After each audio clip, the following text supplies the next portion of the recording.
Hello everyone! In this quick video, I'll show you how to suspend a line on your T-Mobile account in just a few easy steps.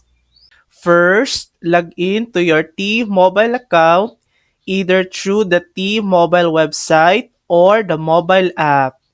Once you're in, go to the Manage Account or Manage Line section. Next, select the line that you want to suspend.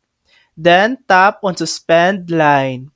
You'll be asked to choose a reason for the suspension. For example, if your phone was lost, stolen, or for personal reasons. Finally, confirm the changes. And that's it.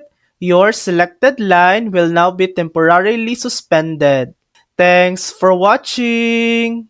If this video helped you, please like and subscribe for more helpful tutorials.